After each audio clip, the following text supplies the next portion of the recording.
Junior French Open trophy, world number 1, Wimbledon champion, French Open winner, 24 career titles. And on top of that, beating 23-time Grand Slam winner Serena Williams as well. That should be the CV of a very good, pretty good, decent tennis career.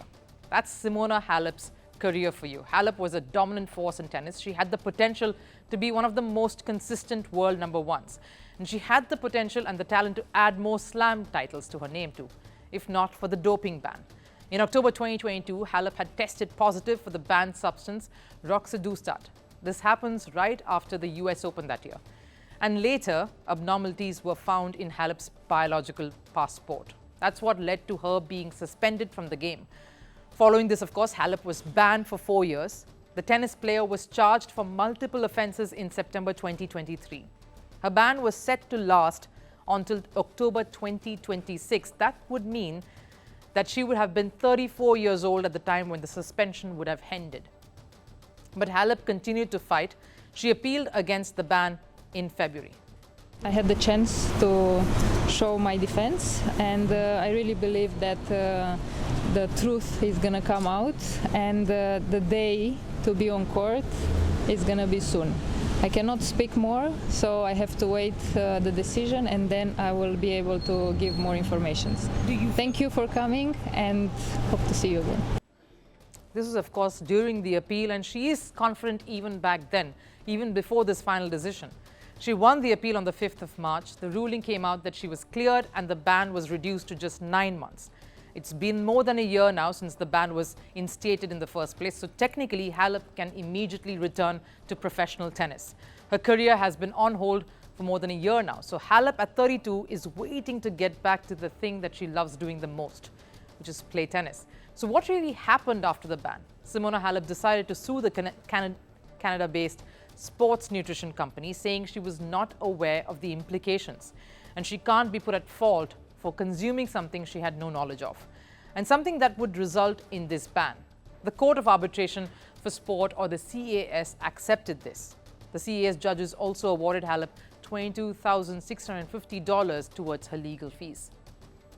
Having carefully considered all the evidence put before it, the CAS panel determined that Ms. Halep had established on the balance of probabilities that the roxadustat entered her body through the consumption of a contaminated supplement which she had used in the days shortly before 29 August 2022, and that the roxadustat, as detected in a sample, came from that contaminated product.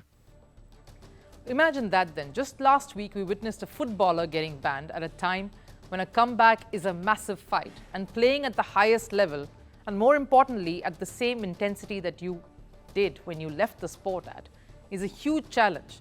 Simona Halep sits at that curve now, at 32, with so much tennis months lost. If the fight to overturn the ban was just as tedious, you can imagine what the journey ahead will entail. A ban, any form of a pause to a career when you are entering your 30s, can simply derail you. We've seen that happening in the past with many athletes. The will to fight is knocked out, but Halep sounds confident.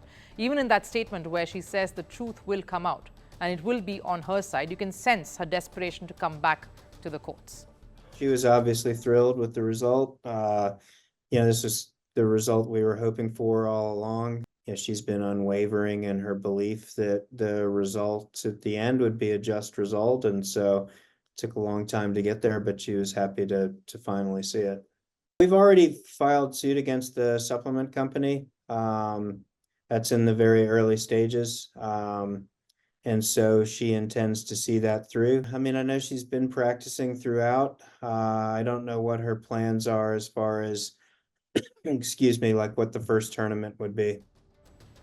What can be a realistic target then now for her? It's believed she might get a wildcard entry to this year's French Open, but it isn't confirmed just yet. So what are the challenges Halep faces now?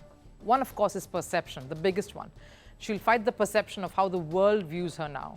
Sportspersons fight every day to shut out the noise and the opposition and focus from within. Halep will have to do more of that now. And what about the physical challenge of the opponents that lie in front of her?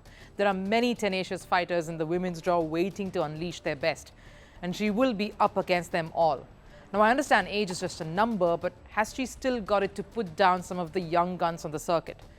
The one thing that, of course, is that she won't get to face Serena Williams anymore, the same Serena Williams who took a dig at Simona Halep after she was banned.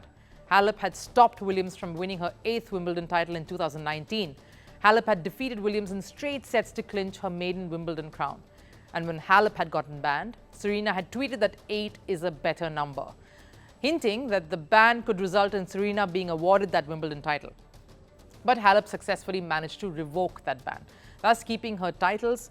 So now Halep fans are roasting Serena for her remark back then. But let's park this banter to the side. No athlete likes to go out on terms not set by them, forced out of the sport, especially when they strongly believe they were wronged. So clearly, Simona Halep doesn't just intend to fight perception, the opponent or the situation. She wants to fight the predicament. She wants to show that she will come back and determine her own journey in her terms. If she has to go out, it will be in her terms and play tennis just the way she needs to.